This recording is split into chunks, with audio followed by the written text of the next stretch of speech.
Welcome back to my channel. My name is Beth, and this is my channel, Beth's Bookish Reviews. And I'm here today to film my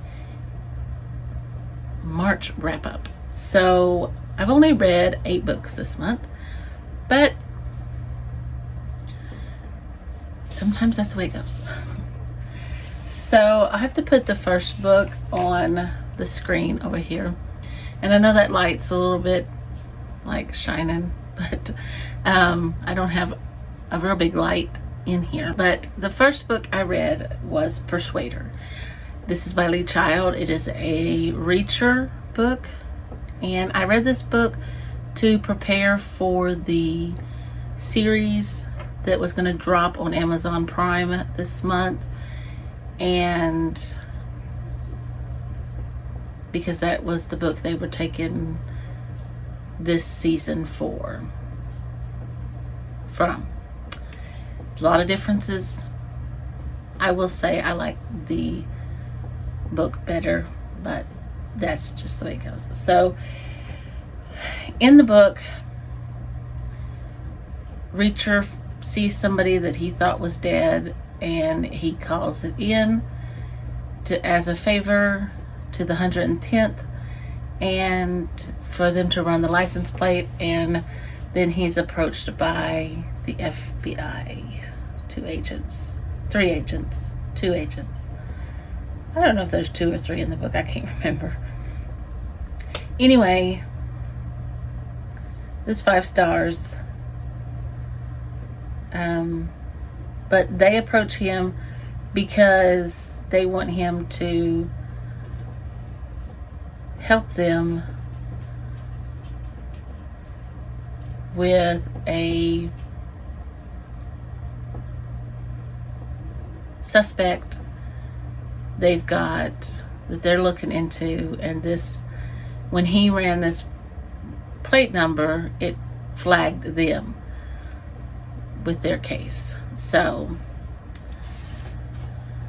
yes, and that's all I'm gonna say about that. All right, so the next one I finished was Beautiful Ugly by Alice Feeney. This one was a little different. I wasn't as crazy about this Alice Feeney.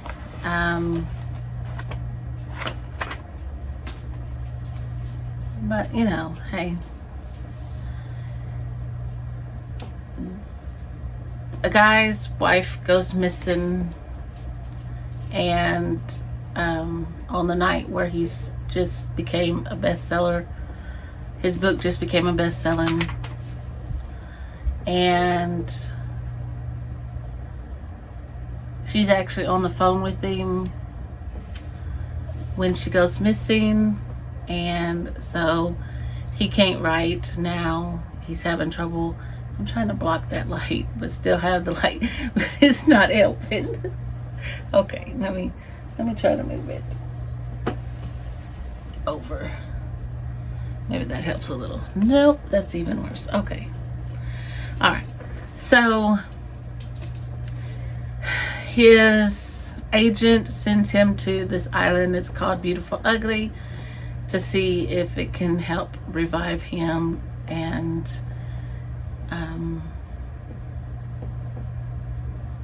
yeah, it's weird.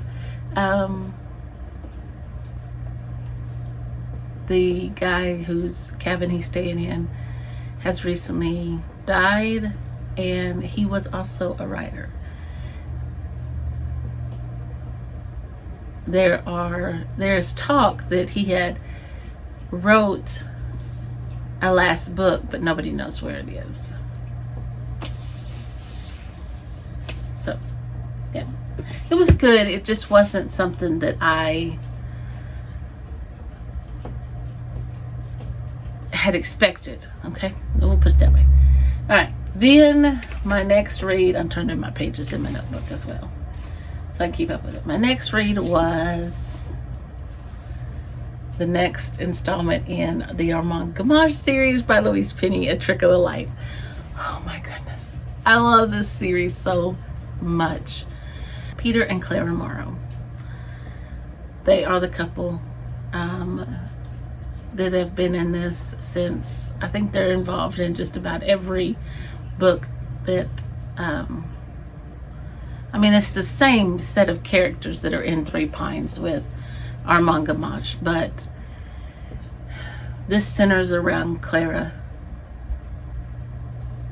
and she's having a show opening, but then this woman named Lillian Dyson ends up dead in their garden, Clara and Peter's garden. But after the show, this art show, because they're both artists, but Clara has this what's it called, this art opening, this art show, and then they come back and eat at there's some party, you know, and she's been murdered, of course. And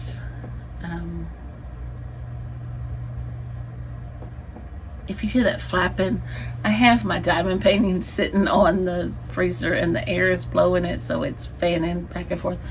So anyway, come to find out, they had been friends a long time ago. So excellent. This author is such a wonderful storyteller. It wraps it up so beautifully, and People, I guess it's People magazine, just really hit it right on. They said, stellar. With her smart plotting and fascinating nuanced characters, Penny proves again that she is one of our finest writers. She is amazing. And I'm excited to move on to the next one. I've put it on my list, on my TBR. I probably won't get to it. It is actually a beautiful mystery, I think. The beautiful mystery. But who knows? And then I finished, for Historathon, I finished The Lost Civilization Enigma by Philip Coppens, I think is how you say his name.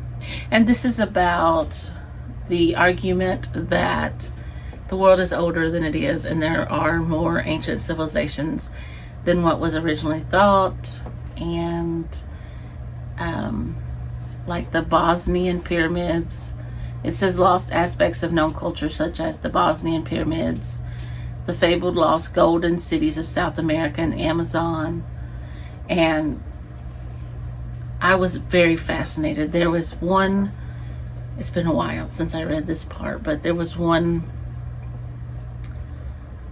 case where, okay, here he is. Farmer Emil Fredin discovered some artifacts when he was plowing his field, and he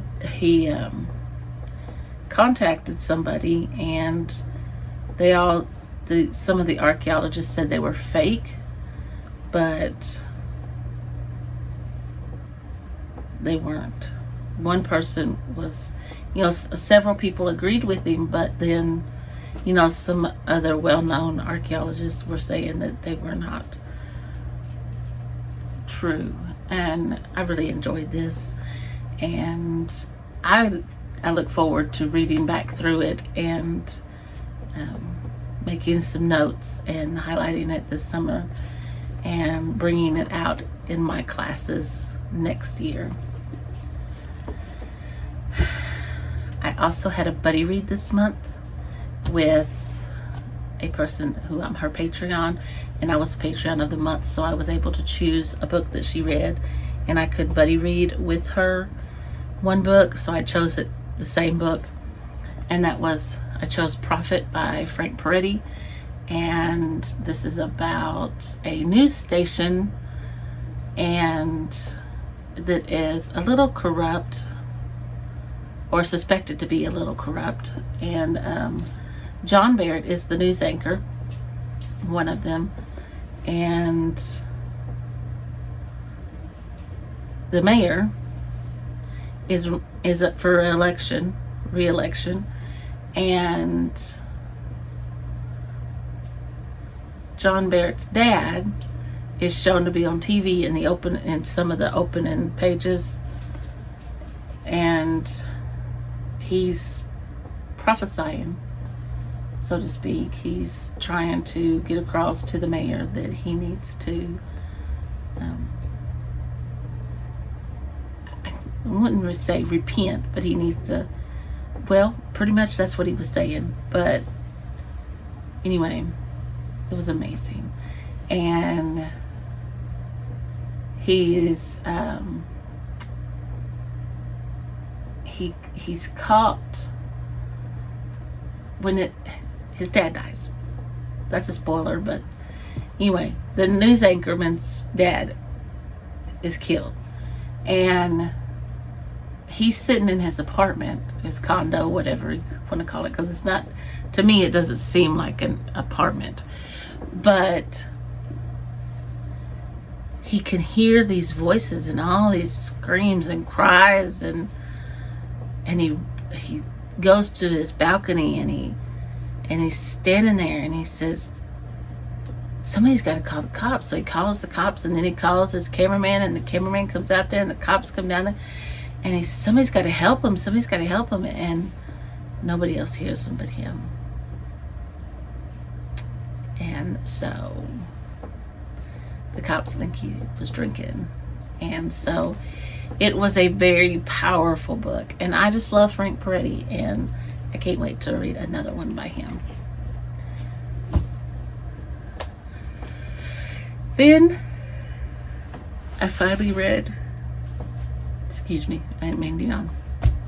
Then I finally read my books for my book club that I'm involved in.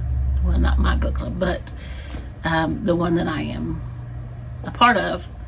It's actually Jenna's, from Books Love Jenna. It's her book club, but I have invited myself to join it, and it's called Books Love Everyone.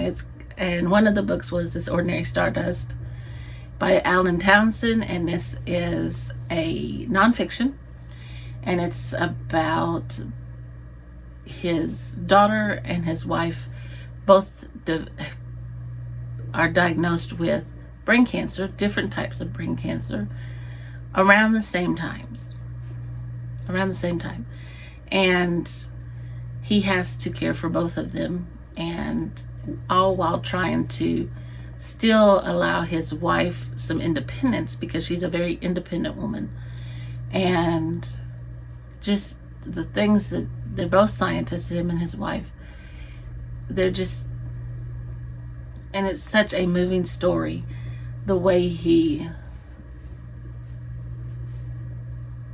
deals with it and the way he tells the story. And he starts off with talking about being, I want to say it was South America.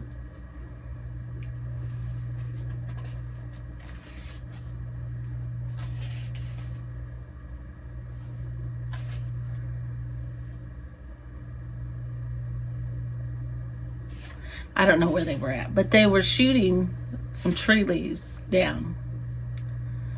And it was actually quite funny, because he said that was the only way they could think to get the tree leaves down, short of training the monkeys to get them down for them. And it was just really funny. And that's how they would get the leaves down off of the taller trees. But I just really enjoyed this. Really powerful. I cried. And it was just hard hitting. And just the way they dealt with it was amazing. The doctors that they had were amazing. And especially, well, I say especially, I was going to say especially the little girl's doctor, but both of them were amazing. her doctor, the wife's doctor, and the little girl's doctor. But it's a short book. If you like nonfiction, or if you don't, pick it up. It's really amazing. There is some language in it,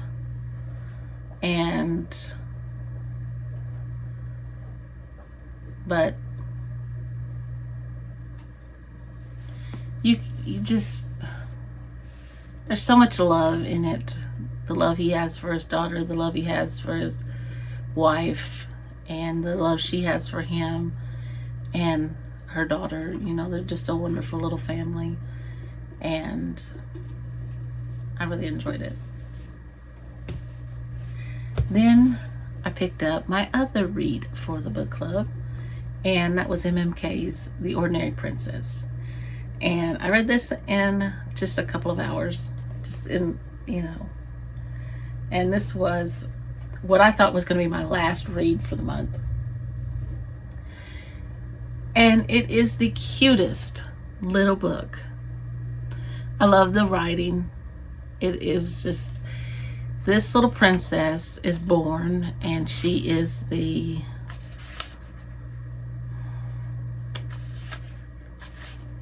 let's see, is she the 7th princess? I always wanted to say she was the 7th princess. Shh. And so all the fairies,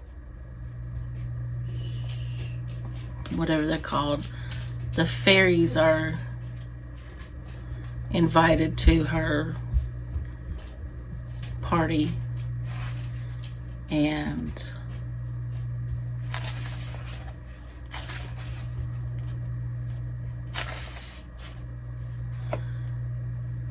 the one who has the most power, Crustacea, blesses her with being ordinary. And so when she is gonna be forced to be married to somebody she doesn't even know, she runs away. And she, you know, makes do with what she has, and when she needs new clothes, she goes to work, and she's determined to save her money and buy a new dress. And then she meets the prince. I thought he was the king. I thought he was the king of the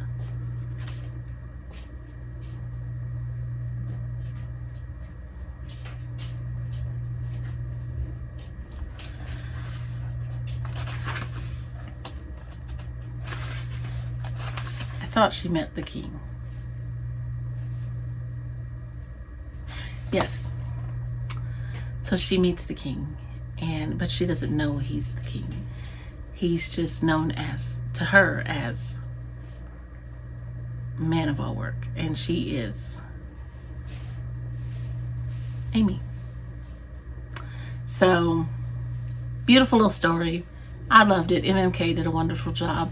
On the back and all through the book, this little quote is said, "Lavender's blue, rosemary's queen, when you are king, I shall be queen." And it's just really cute. And it's illustrated very well too.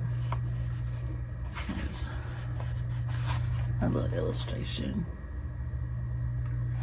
And my favorite one is their meeting. The very first time they meet, she walks into the banquet hall, and there he is. And yeah, I really enjoyed that.